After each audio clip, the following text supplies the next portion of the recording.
Well, good morning and welcome to a bitterly cold winter's day. And the reason I'm down the river this morning is in this Learn to Fish video I'm going to show you the basics of pike fishing.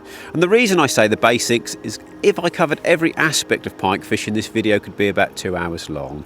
So those of you that want to do some pike fishing and you've not got too much experience, this will show you the basics. So hopefully today we're going to leapfrog along the river, find a few pike, show you my approach to pike fishing and show you a bit of pike handling. And the first thing I want to mention, it's obvious when to go pike fishing. I know it looks bitterly cold, but that won't worry the pike. And personally, in my opinion, the time to pike fish is in the winter time when the temperatures drop.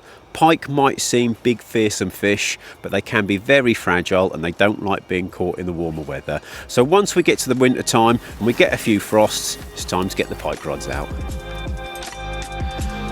Well, I'm itching to get some rods out, but before I get those rods out, I'm going to talk a little bit about location.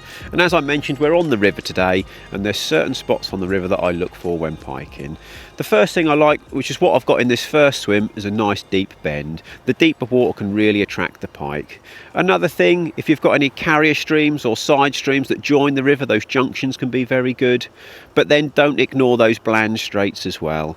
The reason I travel so light is so I can explore as much of the river as possible in a day. And if I sit anywhere for any length of time without a bite, I'm soon on my toes and I keep on the move. So like I say, I'm going to get some rods out. I'm going to start on this nice deep bend and we'll see if we can get a pike on camera.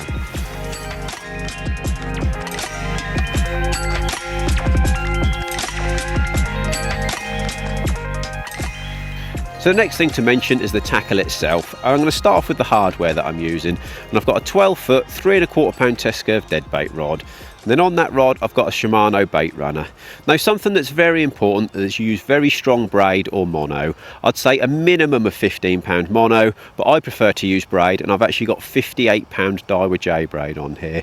And the reason to use it so strong is the last thing you want to happen is for your braid to break. If you leave a set of hooks in a pike, it can be really dangerous to the pike. So your braid needs to be indestructible.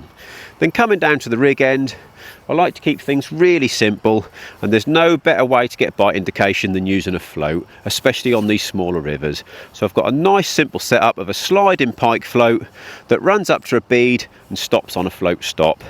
And at the bottom of that I've got an egg sinker just to hold it in the flow of the river with a quick change swivel, and then I've got a wire trace. And it's so important to use a wire trace. Pike do have teeth, and if you don't have wire they will bite through it. And on the end of that wire trace I've got 2 size 6 treble hooks, and I've crushed down 2 of the barbs on each of those hooks and just left 1 barb on each hook just to hold the bait on. If you crush those barbs down or you get semi-barb trebles, it will make unhooking those pike even easier. And if you want to know exactly how to set this float rig up, we have done a Quickbite video and we'll drop a link to that video in the description.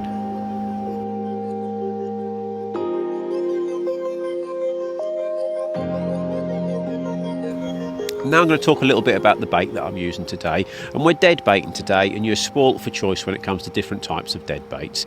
Everyone will have their favourite, and the 2 that I've got with me today are definitely 2 of my firm favourites. So the first one I've got here are some eels. And I'll either fish them maybe a 3/4 bait or maybe half a bait, but I normally like to cut them down slightly. And then this is probably my all-time favourite pike bait, and that's a herring. And these herring at this size, they're quite small herons, so I'll happily fish them whole. If they were a bit bigger, I'll normally cut the head off and just use a tail section. And when you mount them on the trebles, it's really important that you mount them the correct way. A pike will normally take the dead bait head first because it's much easier for them to take it. So I put the top treble on my trace. I find the prong of the treble that's got the barb in it, and that goes in the root of the tail of the fish.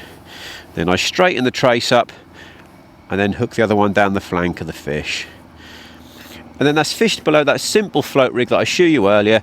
And one important point is to adjust the depth by moving that float stop until the bait lays on the bottom. And you'll know when you've got that depth correct because your float will actually just lay on its side on the surface of the river.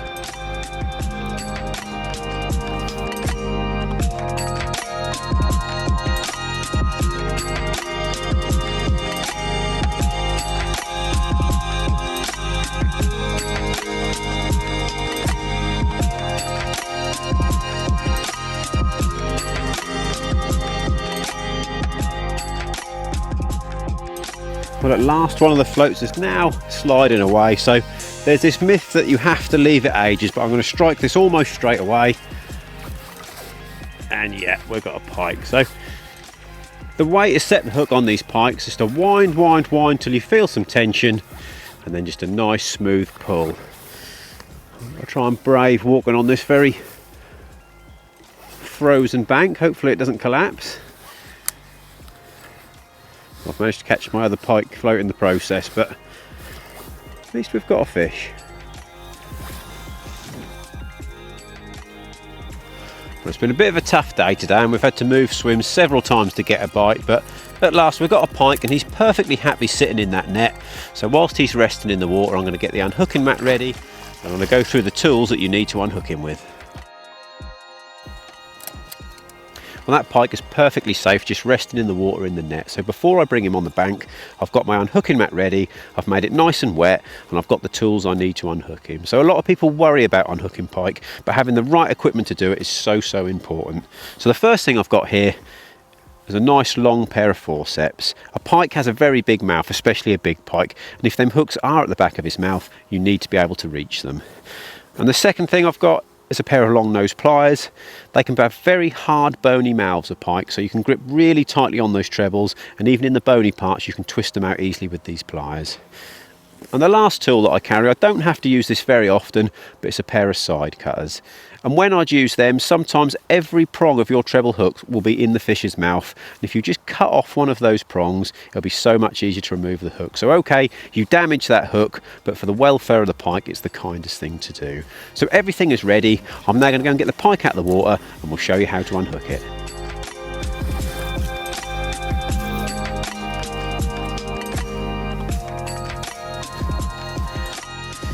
There we go, let's have a look and see whereabouts those hooks are.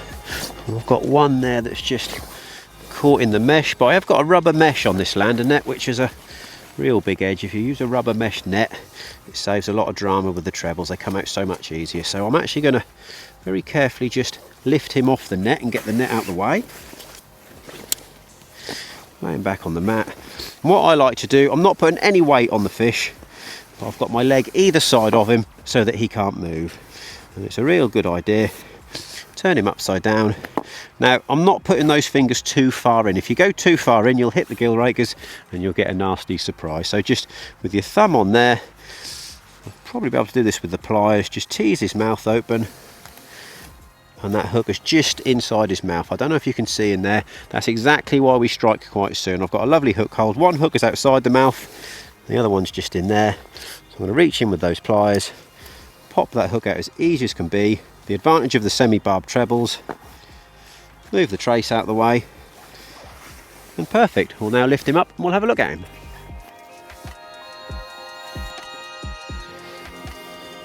So there we are. That's been hard work catching this pike today, so I'm really pleased with that. But the main aim of the day is for those of you that want to do some pike fishing, we're a little bit unsure. I really hope this Learn to Fish video has helped. So if there's any other questions about pike fishing, please leave them in the comments below and I'll make sure I answer them myself. So if you liked this video and you want to see more of our Learn to Fish videos, subscribe to our channel and click the like button.